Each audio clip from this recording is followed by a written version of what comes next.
বিসমিল্লাহির রহমানির রহিম। সুপ্রিয় শিক্ষার্থীবৃন্দ, আশা করি তোমরা সবাই ভালো আছো। আমরা তরঙ্গ অধ্যায় থেকে ধারাবাহিকভাবে ক্লাসগুলো এভাবে চালনা করব। আজকে আমরা শুরু করব তরঙ্গ অধ্যায় থেকে। তরঙ্গ অধ্যায় থেকে আজকের আমাদের ক্লাসটা হচ্ছে অগ্রগামী তরঙ্গের সমীকরণ।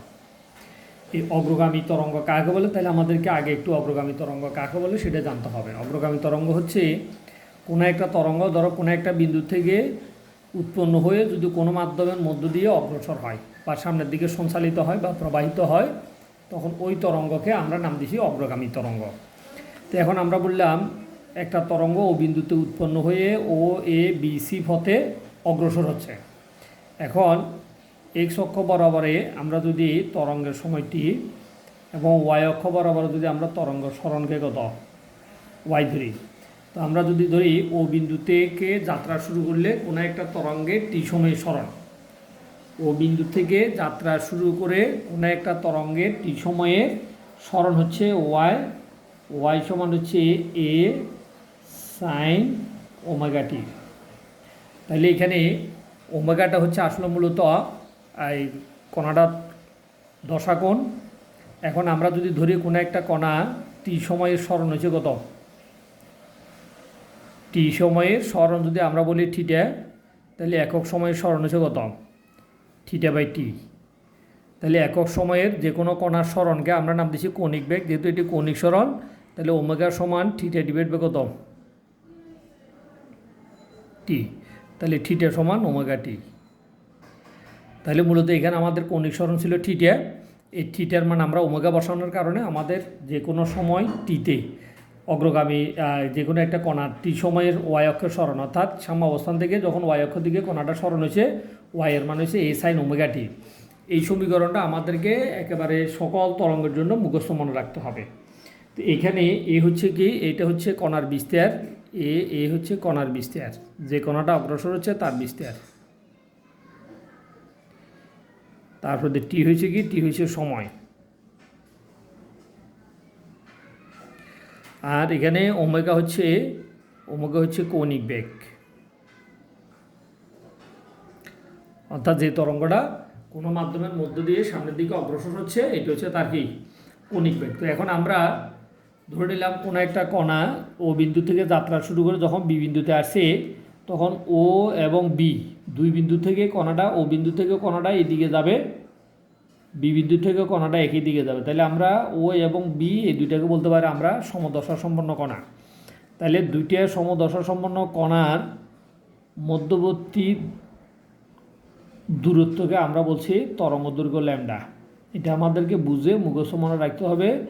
দুইটা সমদশা সম্পন্ন কণার মধ্যবর্তী দূরত্ব তরঙ্গ দৈর্ঘ্য। এই ল্যামডা তরঙ্গ দৈর্ঘ্যে কোনো একটা কণার এই দশা পরিবর্তন হয়েছে কত, দশা পরিবর্তন হয়েছে 2π। তাহলে ল্যামডা তরঙ্গ দৈর্ঘ্যে কোনো একটা কণার দশা পরিবর্তন হয়েছে 2π। এই 2π দশা পরিবর্তনে কণাটার সময় লাগছে যেটা, সেটাকে আমরা বলছি পর্যায়কাল টি।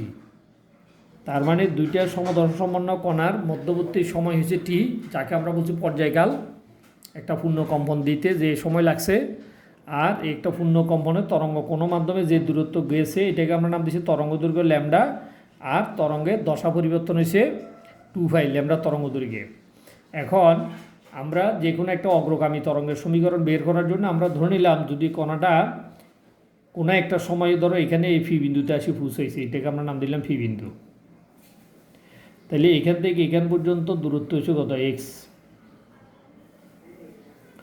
তাহলে আমরা এখান থেকে জানি এই ল্যামডা তরঙ্গ দৈর্ঘ্যে দশা পরিবর্তন, এটাকে যদি আমরা 1 নম্বর সমীকরণ দিই, আমরা জানি ল্যামডা তরঙ্গ দৈর্ঘ্যে দশা পরিবর্তন, ল্যামডা তরঙ্গ দৈর্ঘ্যে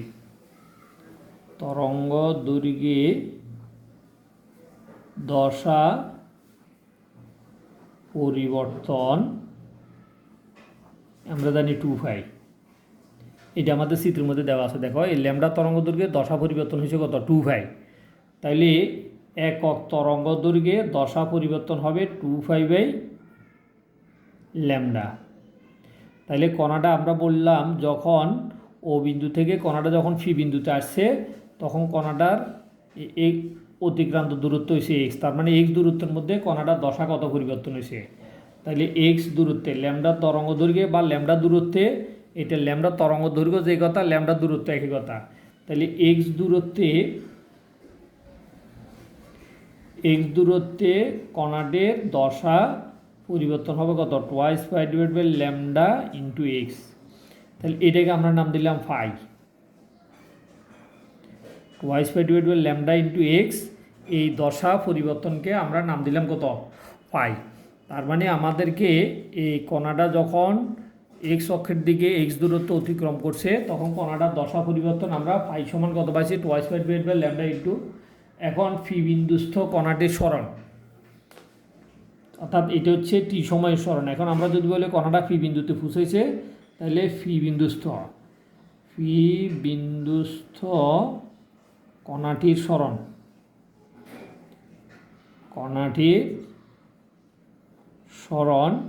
ফি বিন্দুস্থ কণাটির সরণ ওয়াই সমান কত, এ সাইন, কণাটা যখন ও বিন্দু থেকে যাত্রা শুরু করা টি সময়ে পরের থেকে যখন ফি বিন্দুতে গেছে, তাহলে ফি বিন্দুতে কণাটার দশা পরিবর্তন হয়েছে কত, ফাই। তাহলে যতটুকু দশা পরিবর্তন হয়েছে ততটুকু দশা পরিবর্তন আমরা তার থেকে কী করলাম, বাদ দিলাম। তাহলে এখন কণাটার কণাটার ফি বিন্দুস্থ কণা, অর্থাৎ যে কণাটা ফি বিন্দুতে গেছে তার সরণ ওয়াই সমান A sine omega t minus পাই। তাহলে এখন আমরা যদি মানগুলো বসাই এই সমীকরণের মধ্যে, ওয়াই সমান এ সাইন, আমরা জানি ওমেগা সমান হচ্ছে কত, টোয়াইস পাই বাই টি।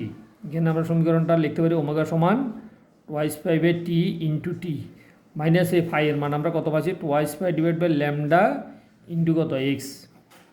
এখন এই ওমেগা সমান টোয়াইস পাই বাই টি, কারণ আমরা জানি টি সময়ে কণাটার দশার পরিবর্তন ছিল কত, 2 এটা ভালো করে বুঝে মুখে সমান রাখবে। অর্থাৎ এখান থেকে কণাটা যখন এখানে আসছে তখন তার দশা পরিবর্তন হয়েছে 2, তখন তার পর্যায়কাল ছিল কত, টি। তার মানে টি সময়ে কণাটার দশা পরিবর্তন 2, তাহলে একক সময়ে দশা পরিবর্তন কত, বা দশা পরিবর্তন মানে কণিক সরণ, এটাও মাথায় রাখতে হবে। টি সময়ের দশা পরিবর্তন মানে টি সময়ের কণিক সরণতে একক সময় কণিক সরণ টোয়াইস পাই বাই টি। এই একক সময়ের কণিক সরণকে আমরা নাম দিচ্ছি কণিক বেগ ওমেগা সমান টোয়াইস পাই বাই টি। এইখানে আমরা টোয়াইস পাই বাই টি বসেছি। আবার টি সময়ে আমরা বলছি কণাটা কম্পন দিচ্ছি একটা, তাহলে একক সময়ে কম্পন কত দিবে, একক সময়ে কম্পন দিবে 1/t-টা, তাহলে কম্পাঙ্ক এফ সমান হচ্ছে 1/t, তাহলে 1/t, এখানে 1/t এর মান আমরা এফ বসাতে পারি। ওয়াই সমান A sine A twice 1/t এর মানে এফ, তাহলে 2 f t a minus A twice pi divide by কত, ল্যামডা ইন্টু এক্স। এখন এবার আসো, আমরা জানি তরঙ্গ বেগ, তরঙ্গের দৈর্ঘ্য এবং কম্পাঙ্কের মধ্যে সম্পর্ক বি সমান এফ ল্যামডা। এটা আমরা সমীকরণটা এর আগে প্রতিপাদন করছিলাম, তোমাদের হয়তো ক্লাসে তোমাদের মনে আছে যে এই সমীকরণ প্রতিপাদন করে বি সমান এফ ল্যামডা, অর্থাৎ তরঙ্গ বেগ, তরঙ্গ দৈর্ঘ্য, কম্পাঙ্কের মধ্যে এই সম্পর্কটা হচ্ছে আমাদের সবচেয়ে গুরুত্বপূর্ণ এই অধ্যায়ের মধ্যে। এখন এখান থেকে যদি আমরা বের করি এফ সমান কত পাবো, এফ সমান পাবো বি বাই কত, ল্যামডা। তো এই মানটা যদি আমরা এখানে বসাই, এফ এর মান ওয়াই সমান A sine A twice pi into F এর মান হচ্ছে ভি বাই ল্যামডা ইন্টু কত, T minus A twice pi divide by lambda into x. এখন এখানে দেখো টোয়াইস পাই বাই ল্যামডা এখানেও আছে, টোয়াইস পাই বাই ল্যামডা এখানেও আছে, তাহলে আমরা উভয় পক্ষ থেকে এটা কমন নিতে পারি। যদি আমরা কমন নিলে আমরা পাবো A sine A twice pi divide by lambda, আমরা কমন নিলাম, তাহলে এখানে থাকতেছে বিটি মাইনাস এক্স। তাহলে এখন দেখো আমরা এখানে একটা সমীকরণ পাইছি ওয়াই সমান A sine twice pi divide lambda VT minus X. এখন এই সম্পূর্ণ সমীকরণটাকে আমরা বলতে পারি এটি একটি অগ্রগামী তরঙ্গের সমীকরণ, যখন কোনো কণা এক্স অক্ষের ডান দিকে অগ্রসর হলে, অর্থাৎ ডান দিকে অগ্রসর হলে অগ্রগামী তরঙ্গের সমীকরণ, ডান দিকে অগ্রসর হলে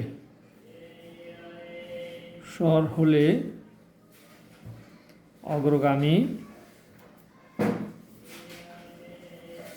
তরঙ্গের সমীকরণ, অগ্রগামী তরঙ্গের সমীকরণ। এটা আমাদেরকে বুঝে এটা মনে রাখতে হবে। এইখানের মধ্যে এই যে এই জায়গাটা দেখো, আমি একটা বক্স দেখাচ্ছি। এই বক্সটার ভিতরে একটা ছোট বক্স দেখো। এই বক্সটার এইটার নাম হচ্ছে, এইটা হচ্ছে দশাকোণ।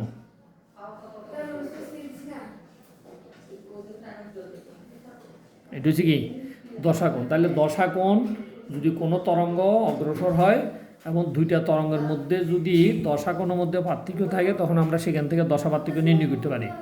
তাহলে এখানে এ হচ্ছে মূলত তরঙ্গের বিস্তার। এখন কণাটি বাম দিকে অগ্রসর হলে,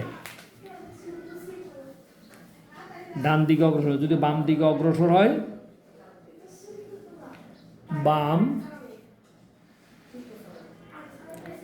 বাম দিকে অগ্রসর হলে,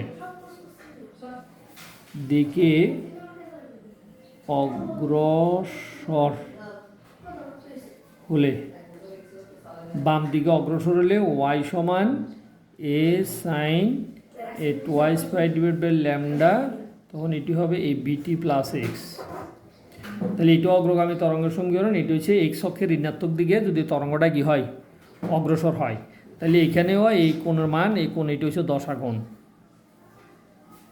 তাহলে দশাকোণের বিয়োগফলকে আমরা নাম দিয়েছি দশাপার্থক্য। এটা তোমাদেরকে মুখস্থ মনে রাখতে হবে। দশাকোণের বিয়োগফলের মান হচ্ছে দশাপার্থক্য। এখন এখানে আমাদেরকে যে রাশিগুলো আছে, যেমন এ কণার বিস্তার, ল্যামডা হচ্ছে তরঙ্গ দৈর্ঘ্য, আমরা আগেও জানি, ভি হচ্ছে তরঙ্গ বেগ, আর টি হচ্ছে কি সময়। এই বিটা হচ্ছে তরঙ্গ বেগ। তোমাদেরকে মাথায় রাখতে হবে তরঙ্গের মধ্যে দুইটা বেগ থাকে, একটা হচ্ছে কণার বেগ আর একটা হচ্ছে তরঙ্গ বেগ। এখন এখানে বি হচ্ছে তরঙ্গের বেগ, তরঙ্গ যে বেগে অগ্রসর হয়। এক্স হচ্ছে এক্স অক্ষ বরাবরে অতিক্রান্ত দূরত্ব, আর ওয়াই হচ্ছে টি সময়ে কণাটার সরণ, অর্থাৎ সাম্য অবস্থান থেকে কণাটা কতটুকু ডান দিকে বা বাম দিকে সরছে তার মান, ওয়াইয়ের মান। তাহলে এটি হচ্ছে, আমরা এটাকে বলি আমরা যে কোনো একটি অগ্রগামী তরঙ্গের সমীকরণ। এই সমীকরণটা আমাদেরকে একদম ভালোভাবে বুঝে মুখস্থ করতে হবে। এই সমীকরণের উপরে নির্ভর করবে আমার এই অধ্যায়ের সকল পড়ালেখা। যদি আমি ভালোভাবে বুঝি, তাহলে এখান থেকে আমি ভালো আউটপুট এই অধ্যায় থেকে বের করতে পারবো। ধন্যবাদ সবাইকে। খোদা হাফেজ।